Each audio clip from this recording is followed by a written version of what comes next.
নমস্কার, আমি পিয়া। আমার একটি ব্লগে সবাইকে অনেক অনেক অনেক স্বাগত। আশা করি সবাই ভালো আছো, আমিও ভালো আছি। ছেলে এখন অনেকটা সুস্থ আছে, শুধু নাক দিয়ে হালকা হালকা জল বেরোচ্ছে, কিন্তু কাশিটা কমে গেছে। তবে হ্যাঁ, না কাশি কমে গেছে বলাও ভুল, হালকা হালকা কাশি হচ্ছে। সকালবেলা ঘুম থেকে উঠেই দেখি আকাশ মেঘলা হয়ে রয়েছে। ভাবলাম কিছু জামা কাপড় ছিল সেগুলো কাচবো, কিন্তু এই মেঘলা আকাশ দেখে আর কাচতে ইচ্ছা হলো না। আর এদিকে আমার ছেলে খেলছে এদিকে। এ বাবা, এর আগে হতো তো, আরও হতো তো, সেগুলো কই? নেই তো, একটা তো হবে না, আরও লাগবে, আরও আছে, খোঁজো কোথায় আছে। হ্যাঁ, আমি বেড কভারটা গুছিয়ে নিই। তো ও এদিকে খেলছে দেখে ভাবলাম থাক, ও খেলছে খেলুক, আর আমি এদিকে জামা কাপড়টা গুছিয়ে নিই। জামা কাপড় বলতে এখানে বেড কভারটা ছিল, যেটা কিনা রাত্রে গায়ে দিয়েছিলাম। কীরকম একটা ওয়েদার হয়েছে, হ্যাঁ দিনের বেলাটা গরম লাগছে, আর যে ভোর ভোর টাইম হচ্ছে তখন না ঠান্ডা ঠান্ডা লাগছে। আর গায়ে আমার ছেলে তো মোটে দিতে চায় না।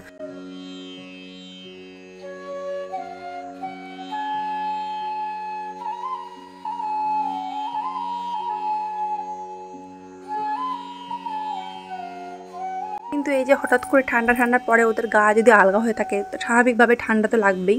এভাবেই আমার ছেলেটার কাশি লেগেছে, ঠান্ডা গরম লেগে লেগে। তার মধ্যে একদিন না মাথার মধ্যে বৃষ্টির জল পড়েছিল, ওই জন্যই আই থিঙ্ক ওর এমন কাশিটাও হয়েছে। তো ঠাকুরের কৃপা এখন একটু ভালো আছে ও। তারপর এখানে ছেলের জন্য খাবার তৈরি করতে গেছি, আর এখানে আমি আমার বাসি মাছ ছিল আমার, সেটাই আর কি খাবো। এখানে দেখো জমাট বেঁধে গেছে, ফ্রিজে ছিল তো জমাট বেঁধে গেছে, শুধু তেলটাই ভেসে উঠেছে। আমার না বাসি মাংস, বাসি মাছের ঝোল খেতে না খুব ভালো লাগে, যেন আগের দিনের যে রান্নাটার থেকে এই রান্নাটা বেশি টেস্ট লাগে। তো ছেলের জন্য এখানে আমি মিক্সচার মেশিনে গুঁড়িয়ে নিয়েছি ভাতটা। আমি কিন্তু গুঁড়াই না, কিন্তু এই কয়েকদিন ধরে রিসেন্ট ও খাচ্ছে না ভাতটা, তা কি করবো, এভাবে গুঁড়িয়ে নিয়েছি। তবে বিশ্বাস করো না, আমি শুধু ডিমটুকুনি আর 3 থেকে 4 গালকে খাওয়াতে পেরেছি, তারপর আর খাওয়াতে পারিনি, পুরোটাই ফেলে দিতে হয়েছে। তো বাবা এখানে বাজার নিয়ে চলে এসেছে, বাজার বলতে এখানে মাংস হবে, সেটাই আর কি, সেই সরঞ্জামই এনেছে। আর এখানে এনেছিল একটা আনারস, তো অনেক দিন পরে আনারস এনেছে। ছোটোবেলায় না জানতাম আনারসের নাকি চোখ আছে, আর ওই মাথায় যে ঝাঁকড়া ঝাঁকড়া সবুজ রঙের পাতা, ওটা নাকি গাছের নাকি চুল, মানে আজব না। তারপরে এখানে সবজি টবজি কেটে বাবা হট করে বললো যে একটু বাজার যাও। আর তারপরে আমার ছেলের স্যারেলাকটা শেষ হয়ে গেছিলো, তো ভাবলাম আমি স্যারেলাকটাও নিয়ে আসি।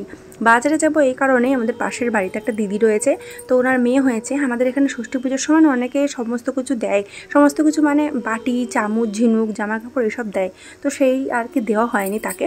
তো মা আজকে বললো তাহলে টাকাও নিয়ে যাও, একটা বাটি আর চামচ নিয়ে আসো, দিয়ে আসাও হবে। তো এখানে বাড়িতে এসেই ছেলেকে আমি স্নান করিয়ে দিয়েছি, কারণ ছেলেকে নিয়েই মা যাবে, ওকে আমি রেডি করিয়ে দিচ্ছি। আর আমার ছেলে না এত দুষ্টু না, ওকে যদি বলা হয় যে চল ঘুরতে যাবো, ঘুরু যাবো, তবেও টুক করে আমার সামনে চলে আসবে, নয়তো না দূরে দূরে থাকলেও। তো এখানে স্যারেলাক্সটা আমি নিয়ে এসেছি, স্যারেলাক্স ছেলেকে একটু খাইয়েও দেবো, কারণ ও বললাম যে ভাত খায়নি, ও স্নান করে 12:30টার দিকে ওকে একটু আমি স্যারেলাক খাইয়ে দিচ্ছি। আর মা ওদিকে বলছিল যে টপটা বার করে দিও। টপ মানে একটা 30 টাকা দিয়ে প্লাস্টিকের টপ কেনা হয়েছিল, সেটাই আর কি ঘরের মধ্যে রয়েছে, তাই মাকে বলেছিলাম এটার মধ্যে তুলসী যে গাছ হয় সেটা বসিয়ে দিও। আবার মাকে বলছি তুলসী গাছ দিয়ে বসাবে, পাঁচিলের উপর রাখবে, যে দেখা গেল কেউ নিয়ে চলে গেল। এটা সত্যিই তাই হয়।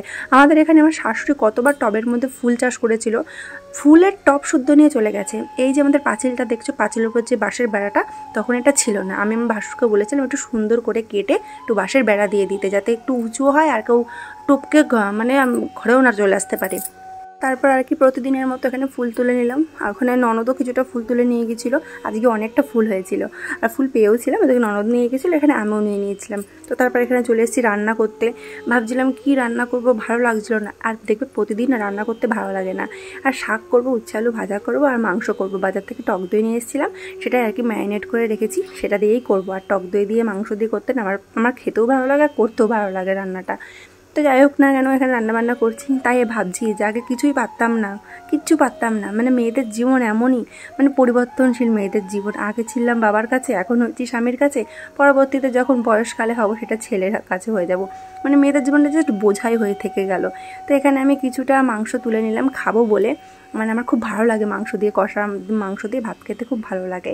তো তারপরে এখানে দুধ চলে এসেছিলো, ছেলেকে এখন গরুর দুধ খাওয়াই, আগে ওকে ন্যান খাওয়াতাম, এখন গরুর দুধটাই খাওয়াচ্ছি, শ্যুট করছে ওই জন্য গরুর দুধটা খাওয়াচ্ছি। আর এই কাকাটা না আমার বাপের বাড়ির পাড়ার কাকা, তো আমার নিজের কাকারও বন্ধু হয়। বিয়ের আগে ছোটোবেলায় যখন আমাদের বাড়িতে গরু ছিল, তখন না দুধ থাকতো, কিন্তু দুধ খেতে ইচ্ছা করতো না। আর এখন দুধ থাকে না, অথচ দুধ খেতে ইচ্ছা করে, কি আজব না।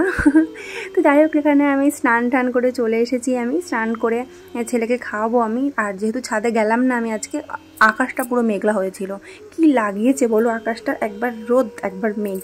তো যাই হোক এখানে আমি বাইরেই মেলে দিলাম। আর সকালবেলা এইসব নাইটিগুলো আমি ধুয়ে দিয়েছিলাম আমি। আর এখানে স্নান করে আমার একটা গপু আছে, সেই গপুটাকে আমি সন্ধ্যা বলছি, ধূপকাঠি দেখিয়ে নিলাম। আর ছেলেকে এখানে শাক আর সকালে যেহেতু ডিমটা বাকি ছিল সেই ডিমটা দিয়ে খাইয়ে দিচ্ছিলাম। বিশ্বাস করে এখানেও আমি খাওয়াতে পারিনি, ঠিক 5 থেকে 6 গাল আমি হাত দিয়ে খাইয়েছি, তারপরে ওকে জল দিয়ে গিলিয়ে খাইয়েছি। ঠিক 4:30 বাজে বর চলে এসেছিলো, ও স্নান করতে গেছিলো। আমিও খাইনি, ছেলেকে ঘুম পাড়িয়ে দিয়েছিলাম। এখানে আমি আর ও মিলে খেয়ে নিচ্ছিলাম, একটা বাটির মধ্যে মাংস নিয়ে নিয়েছিলাম। ও আগে হুকুম করে দিয়েছিল আমাকে যে একটু ঝাল ঝাল করবে, একটু কষা কষা করবে, আমারও ভালো লাগে। ও আবার বলছে তোমার এখানের থেকে বাপের বাড়ির মাংস রান্নাটা না ভালো হয়। কি করবো বলো, বিশ্বাস করো শুনেও শান্তি লাগলো যে বললো যে হ্যাঁ ভালো লাগে।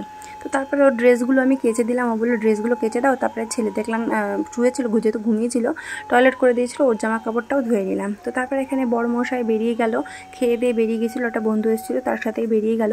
আর এখানে আমি দরজাটা দিয়ে দিলাম, যেহেতু সবাই ঘুমিয়েছিল ওই জন্য।